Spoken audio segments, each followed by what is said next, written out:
para tratar de pensar de qué hablamos cuando hablamos de nuevas instituciones.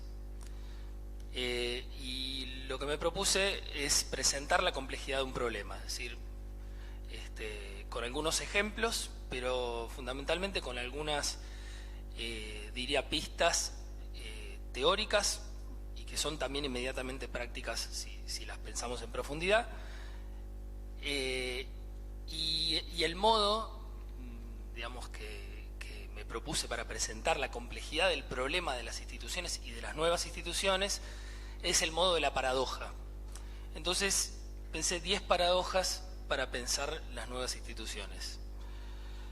De entrada, digamos, diría que el pensamiento paradojal nos presenta situaciones en las que términos que son heterogéneos entre sí entran en una relación que no produce una síntesis definitiva, y al no producir una síntesis definitiva nos demora en una tensión, ¿no?, que hay que aprender a habitar y a volverla productiva, orientarla, etc.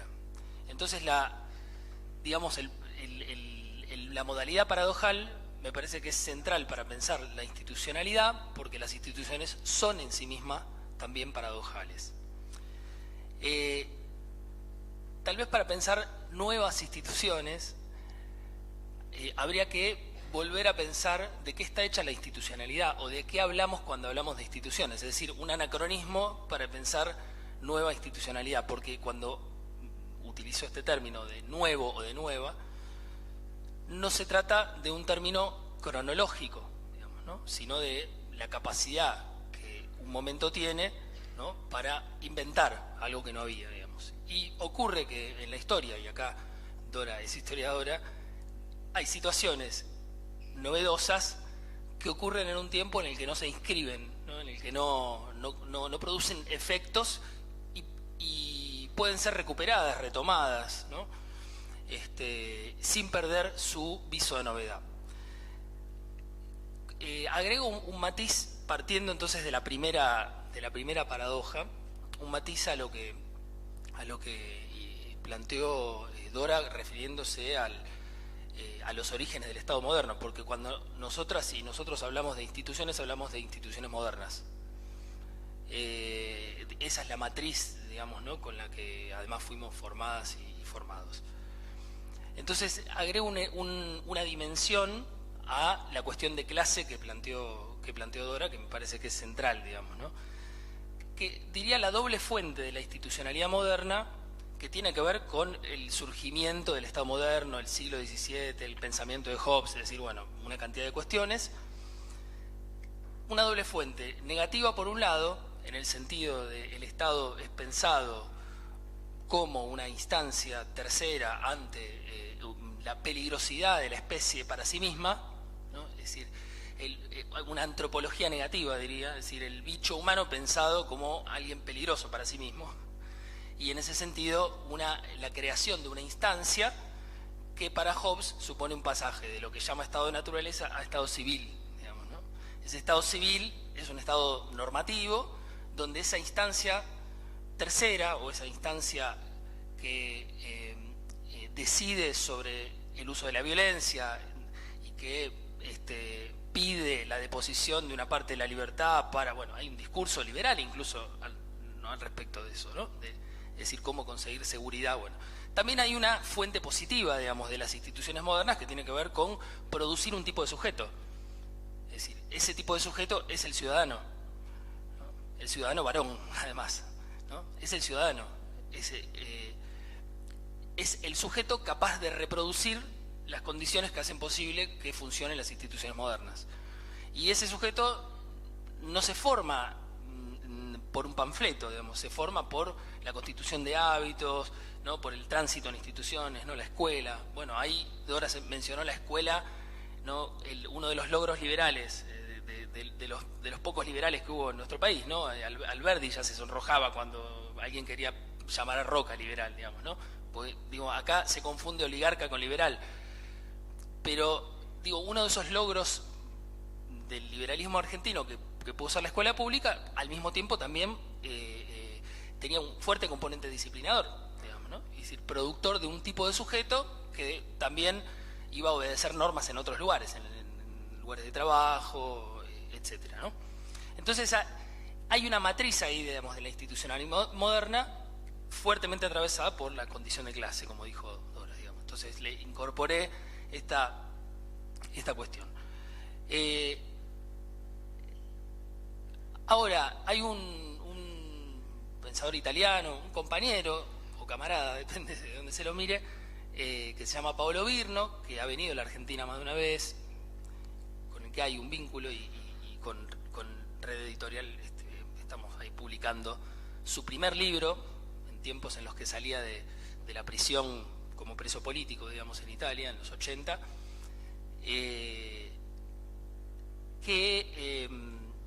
en relación a esto que estaba planteando recién como primer aspecto, dice, bueno, si hay un interrogante verdaderamente importante para pensar las instituciones modernas es ¿por qué hay que obedecer? Esa es la pregunta que está en el corazón de la institucionalidad moderna. Y por lo tanto, digamos, en la matriz de las instituciones, tal y como las hemos incorporado o las pensamos, está el problema del poder y el problema de la obediencia. La segunda, digamos, paradoja, bueno, ¿cuál es el problema, digamos, de este primer momento, digamos, de constitución del Estado? Bueno, básicamente que ante la idea de que la única pasión es el miedo, ¿no? Y que el miedo a la muerte hace posible la constitución de un artefacto, como sería el Estado, que brindaría cierta seguridad. Bueno, lo que se constituye es un artefacto que duplica el miedo, es decir, el miedo ahora a la coerción, ¿no? A esa instancia, ¿no? O a ese aparato, digamos, que en última instancia tendría la legitimidad para establecer, para poner orden, digamos, ¿no? Mediante un hecho coercitivo. Entonces, por supuesto que esto tiene una razón histórica, digamos, hay una Europa encendida en guerra, una guerra que parece ser de todos contra todos, entonces esa idea, ese viejo proverbio latino del hombre como lobo del hombre, Hobbes lo utiliza para plantear su fórmula. Pero digo Hobbes porque, digamos, hay un Hobbes que uno podría estudiar, leer, pero hay un Hobbes que está inscripto en el sentido común, digamos, ¿no? Es decir, que tendemos a razonar muchas veces de esa manera. En un café me he encontrado conversando, bueno, pero si no estuviera esto, nos mataríamos entre todos, ¿no? Es un razonamiento que funciona, digamos, en el lenguaje corriente. Entonces, bueno, dice este compañero Virno, bueno, el Estado moderno entonces presupone la obediencia a la norma y al mismo tiempo la instaura. Digamos, es decir, ¿por qué? Y porque la obediencia también es algo que se aprende, no es algo que nos nace naturalmente. De hecho, los cuerpos son bastante desobedientes, digamos, ¿no? Es necesario un tiempo de esculpir un comportamiento, ¿no? De domesticación, de disciplinamiento, y aún así nunca se logra definitivamente ese disciplinamiento. A pesar de que hay momentos históricos que, bueno, tienen la apariencia de una oscuridad de la que no se sale, ¿no? Entonces, el problema, dice Virno, es la paradoja de la obediencia, es decir, es el punto en el que nos encontramos obedeciendo sin saber, o incluso antes de saber qué es lo que habríamos de obedecer, digamos. Por eso digo que en la constitución del Estado moderno, el primer Estado es un Estado de un solo ministerio, el Ministerio del Interior, ¿no? Es decir, reemplaza la guerra exterior por el orden interno, digamos, ¿no? Es decir, el ministerio, es decir, es un Estado, digo, exagerando un poco, ¿no?, el argumento y como una figura de un solo ministerio, ¿no?, donde la política se desplaza hacia la policía, digamos, y aparece esa institución también, ¿no?, que además tiene la misma raíz que política, o el ejército, y nosotros lo sabemos bien por nuestra historia, como un actor de la política interna también. la positividad, digamos, es decir, el aspecto positivo de la institucionalidad moderna, tiene otro momento histórico, yo diría mediados del siglo XIX en adelante, donde aparece el Estado social, no el Estado de bienestar, como contó Dora, que es muy posterior, digamos, pero la emergencia del Estado social, es decir, de un Estado que, presionado por el fervor revolucionario, por las experiencias proto-revolucionarias de la Europa de ese momento, empieza a hacerse cargo de determinadas situaciones de vulnerabilidad. Bueno, hay un libro muy interesante que escribió un autor que se llama Jacques Doncelot, que se llama La invención de lo social.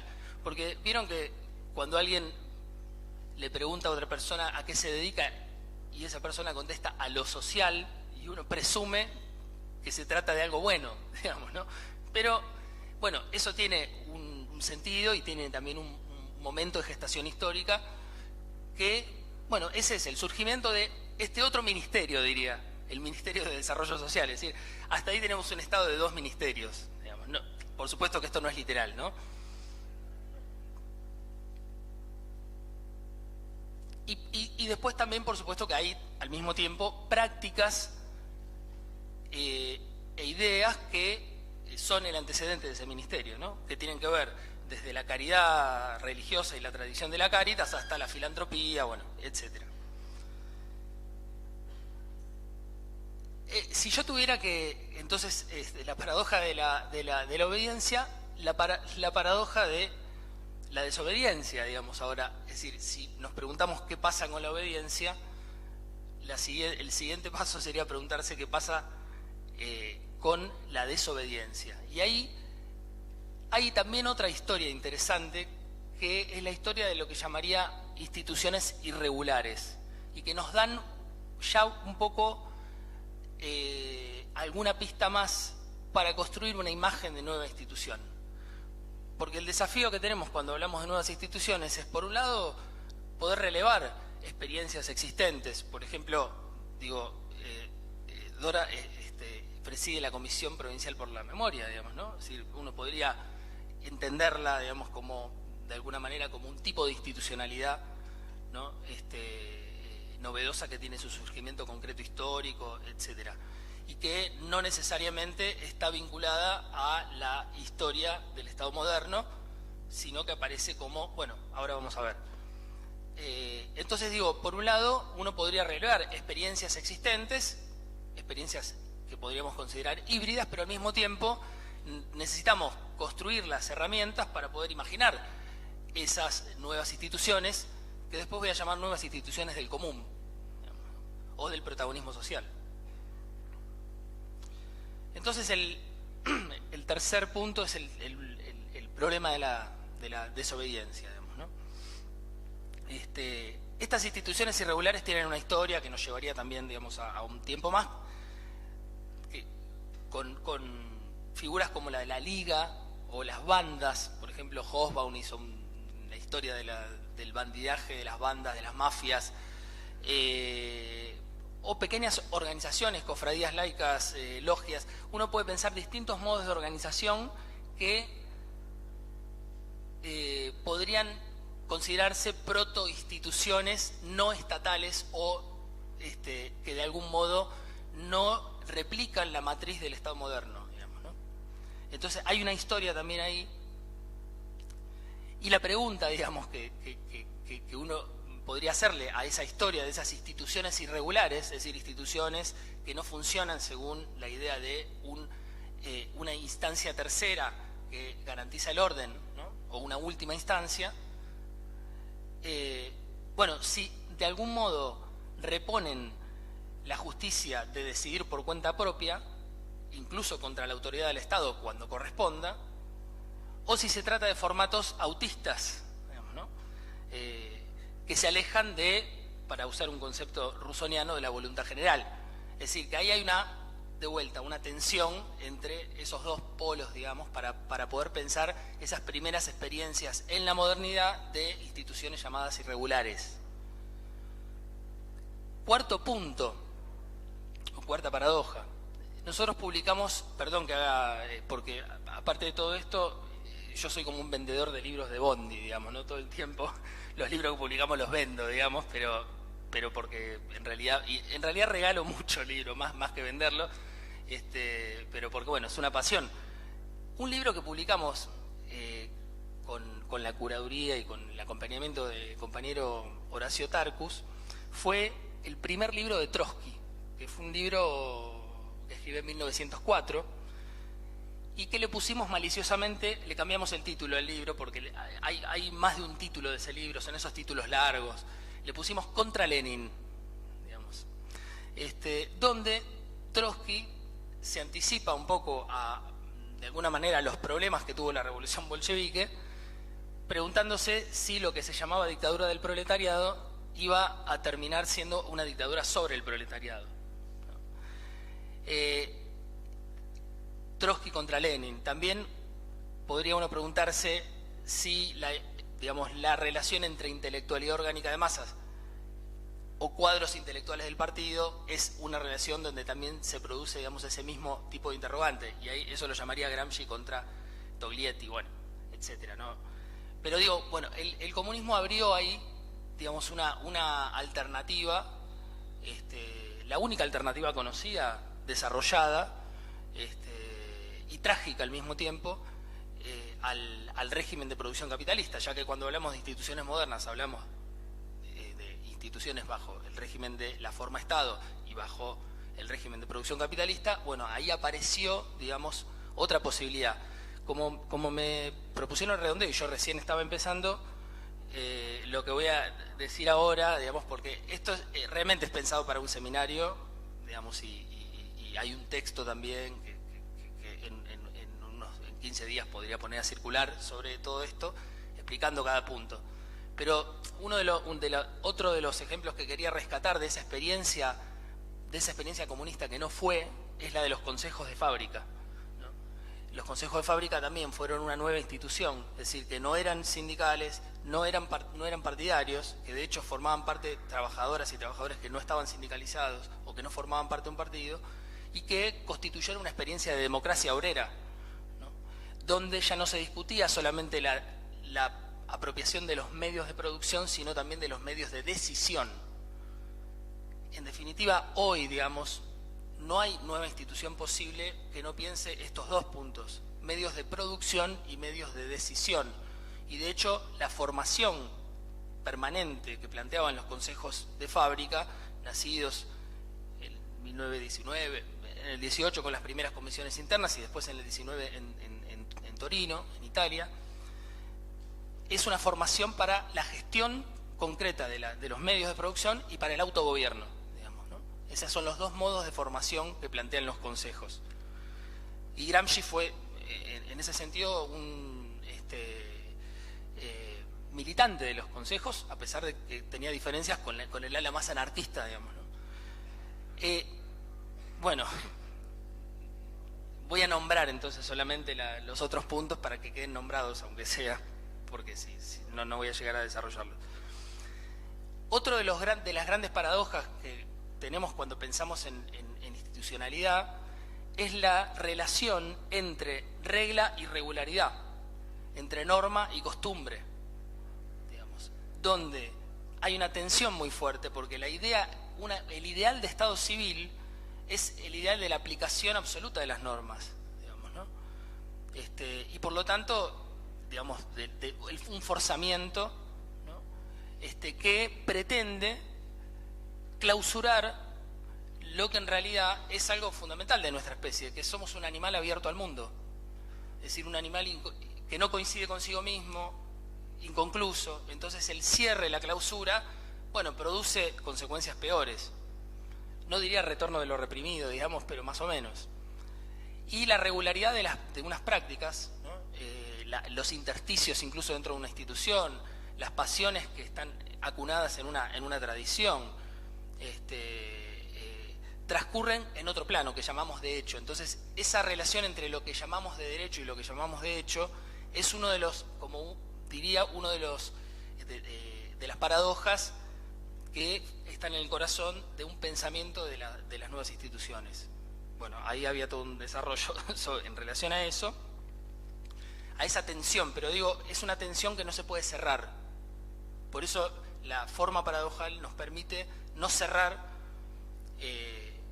cosa que tiene consecuencias. Bueno, por ejemplo, la policía, digamos, como institución, ¿no? Se supone que el discurso oficial, digamos, de la policía sería, bueno, venimos a resolver el problema de la agresividad humana, ¿no?, entre sí, etcétera. Pero claro, el bicho humano, como justamente es un bicho espiralado, no es que resuelve un problema y ya lo resolvió, sino que cuando pretende resolver un problema engendra un nuevo problema en otro nivel.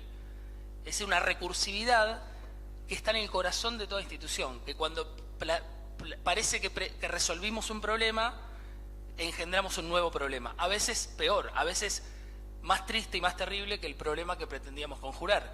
Eso es la policía, digamos, ¿no? Y de vuelta valga entonces la referencia a la Comisión Provincial por la Memoria, es decir, ¿qué pasaría si no hubiera una historia de los organismos de derechos humanos y una historia de formas de agruparse y organizarse, ¿no?, para otra de las paradojas? ¿Quién controla a los que controlan? Digamos, ¿no? Es decir, bueno, esa es otra de la menciono nada más, digamos, ¿no? ¿Quién controla a los que controlan?